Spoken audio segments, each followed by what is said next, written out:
Welcome home to philosophy, where we wonder about everything and anything is possible. Hi, I'm Dr. Robert Corey, the Laughing Philosopher. Life is complicated. The world is complicated, and you are complicated. Figuring out how to live a happy, meaningful life, guided by wisdom and reason, is not easy. Is life a game?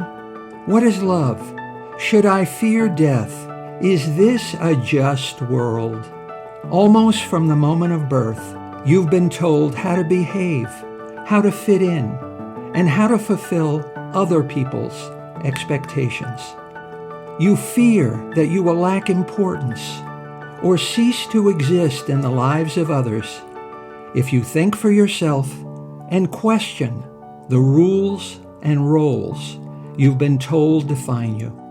Wisdom and reason will remove this illusion so you can live authentically in the world around you, find your true purpose, and become your real self.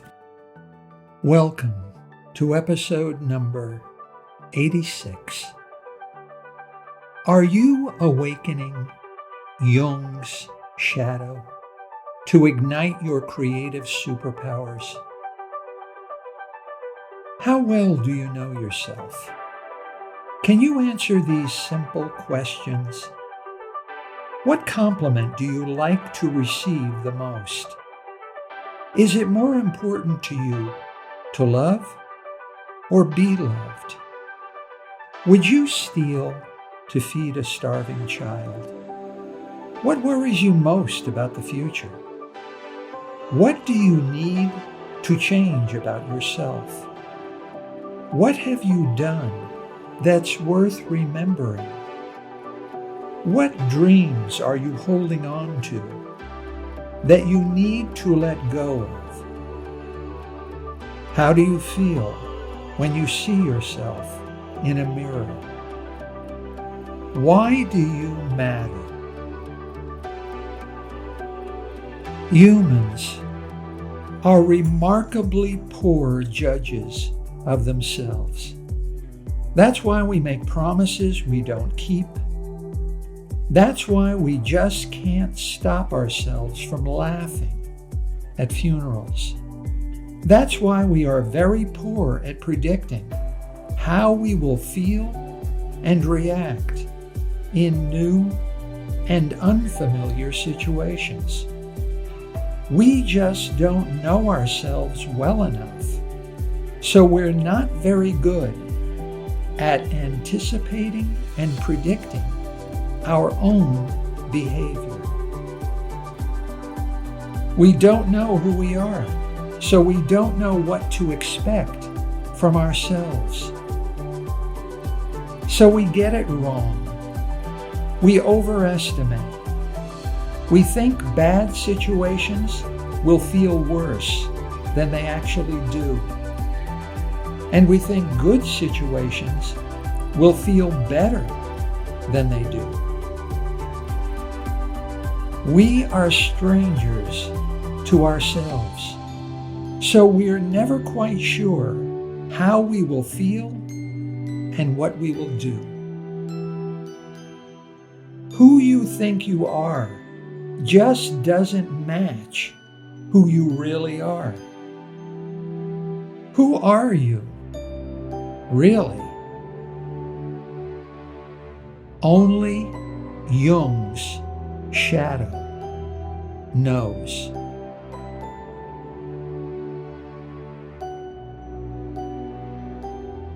Socrates said, "To know yourself is the beginning of wisdom." In order to be true to yourself, you have to know yourself. You have to understand yourself fully. Understand your own strengths and limitations, fears and desires, wants and needs, and interests and expectations. You need to perceive yourself as an object of reflection and knowledge, not as an I, but as a me. When you think of yourself, what do you think about? Your starting point is ignorance. Who are you? No, that's not who you are. That's who you were told you are. Who you think you are is just who you were told you are, not who you really are. All you know about yourself is who you were told you are. Everything you think you know about yourself has been told to you by someone else. Who are you before you were told who you are? There is no mirror to reflect who you are. Just as the eye cannot see itself, the only way for you to see yourself is indirectly, as you are reflected in the minds of the people around you. And you can't see directly into their minds, so you must imagine your appearance to others when they are aware of you. This is your only experience of the kind of person you are. You don't really see who you are, and you don't really see who other people think you are. All you know about yourself is who you think they think you are.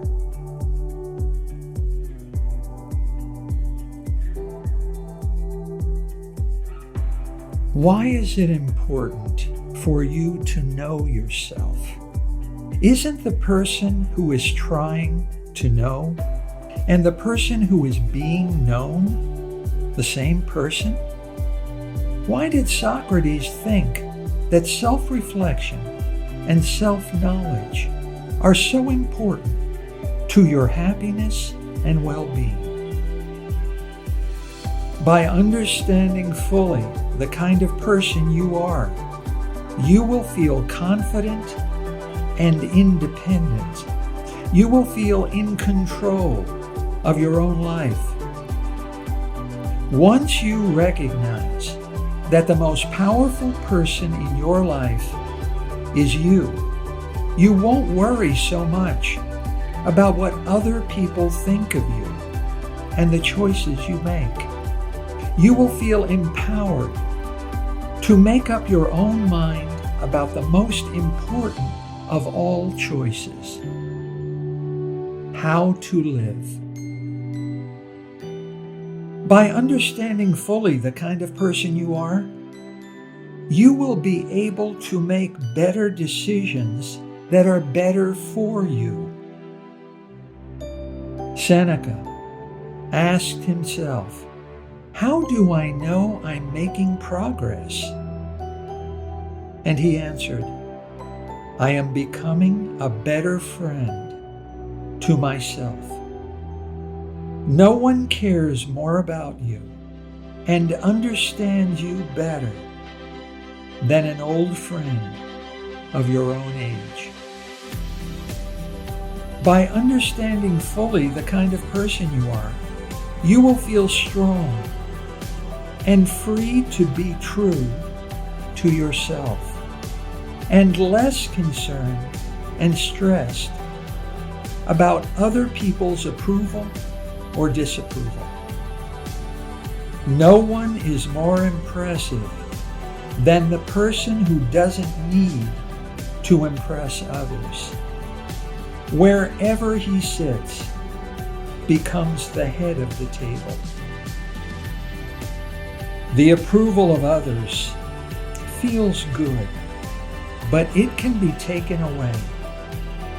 Self-knowledge, self-acceptance, and self-love are inside yourself and can never be taken away.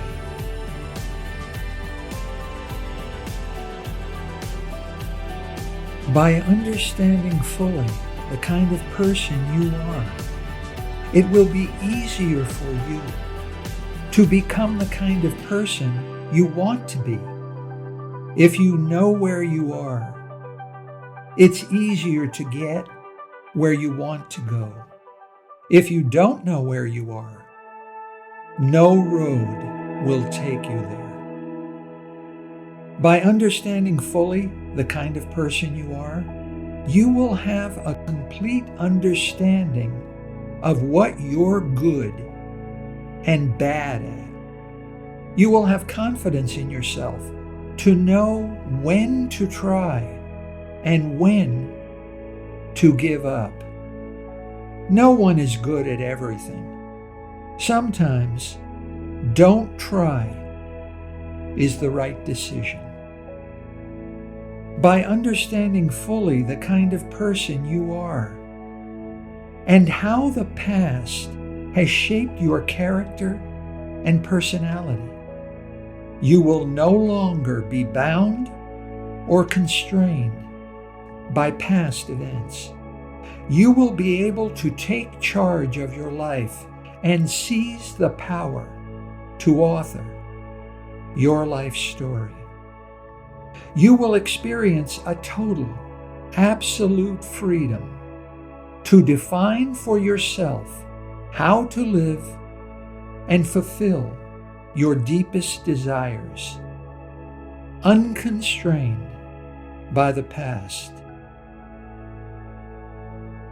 Understanding yourself fully is not just a matter of looking inward. It means using the power of your individuality and uniqueness to claim authorship of your life. It means becoming your own supreme being. It means embracing the shadow.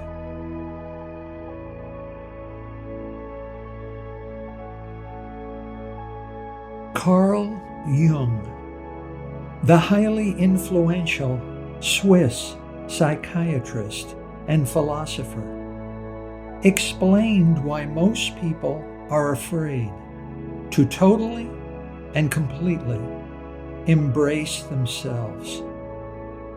You're afraid of some parts of yourself, some of your feelings and emotions, some of your ideas and beliefs, some of your dreams and fantasies.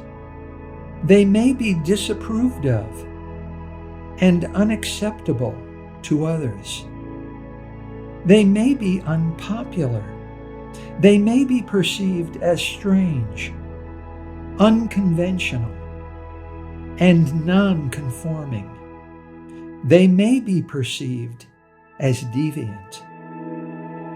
So, you fear these parts of yourself. They make you feel uncomfortable. They make you feel different and unmutual. They are risky and make you feel dangerous. What are we to do? We are broken into two separate parts. We divide ourselves into two halves, one approved and accepted by society, and one disapproved and unacceptable, one good and one bad, one conscious and one unconscious. The conscious half of you is the ideal image of yourself. It consists of the good, acceptable, and socially approved bits and pieces of your personality. The other, unconscious half of you is where you segregate the non-conforming, unconventional, and bad parts of your personality. The other half of yourself is who other people mean whenever you're told something is wrong with you and you are a bad person. Jung called this socially disapproved part of yourself the shadow. Are you a stranger to yourself? Yes, said Jung. The shadow is the stranger you are so afraid of that you keep it buried inside yourself.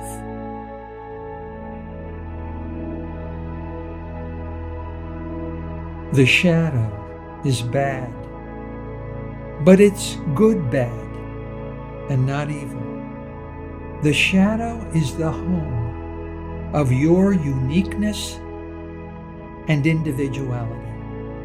It is the source and infinite ocean of originality and creativity. Every new idea enters the world through the mind of one single person, the shadow. The shadow is the source of your inspiration, your motivation to succeed, and your pursuit of greatness. It is your creative self. It is that part of yourself that dreams of what you could be and aspires to achieve the dreams you have about yourself. The shadow demands a full, whole life with the risk of failure rather than a partial, incomplete life of regrets. The shadow is constantly pushing and pressuring you from your subconscious to set it free. Most people are broken and are never reunited with their shadow. Most people live and die without ever having a single original thought. At every moment of life, they think what they've been told to think by others. And that is all. Most people sense unrealized potential in themselves, but it can never be fulfilled without unleashing the shadow. And their greatest fear is other people's disapproval. So most people lie to themselves. They fantasize to themselves that they could be great if they wanted to be, but they just don't want it. Most people never actually work and strive to achieve their potential. Lacking the spirited self-confidence and nerve of the shadow, they fear being different and conspicuous. They are afraid to be perceived as refusing to conform to the majority. They deceive themselves that it's better to be pure, unrealized potential. It's better to have regrets in a life of missed opportunities and unfulfilled dreams. It's better to succeed in fantasy than to try and fail in actuality. Actual life may be real, but it's risky and dangerous. And fantasy is safer and more pleasurable. Most people lead an empty and depressingly sad way of life. And by choice.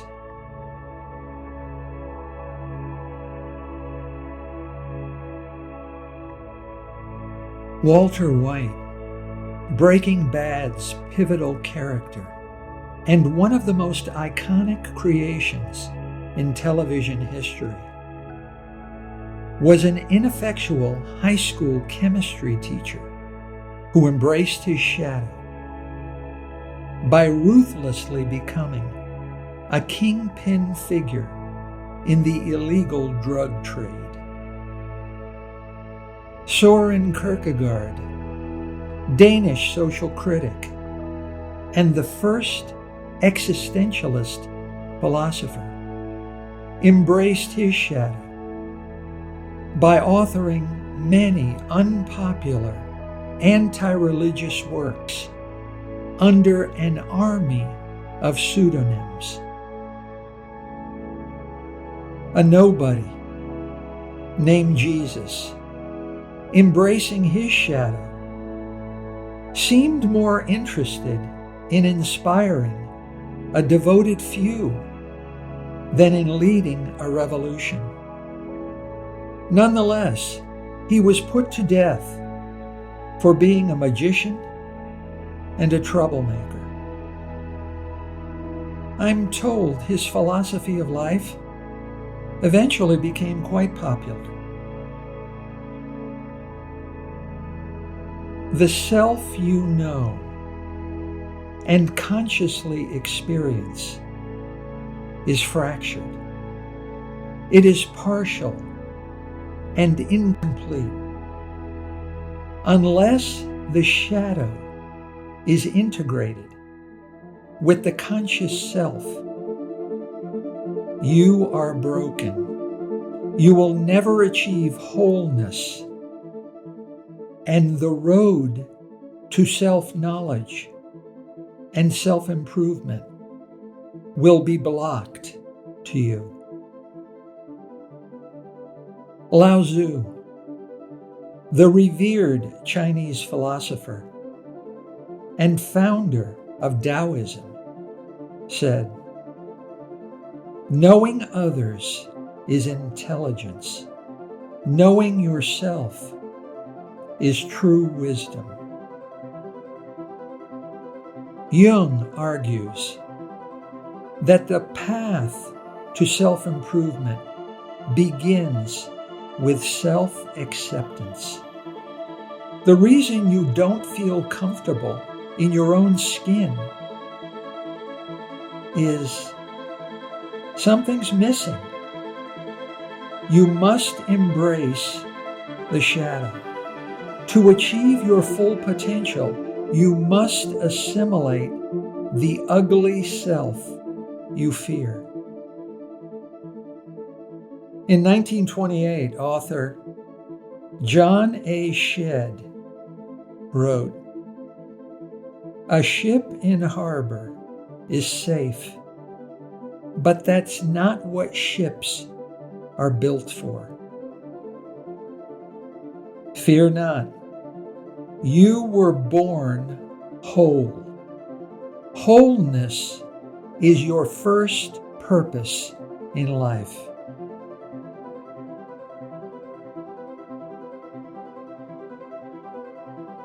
Do you have any questions? Yes. How do I free my repressed shadow and embrace it? How do I integrate my shadow with my conscious self? What is the key to unleash my hidden potential and ignite my creative superpowers? Is there a risk in liberating the shadow from its subconscious prison and achieving wholeness? In the next episode, episode 87, These and other important questions will be asked and answered. I warn you, it won't be pretty. It will be the ride of your life.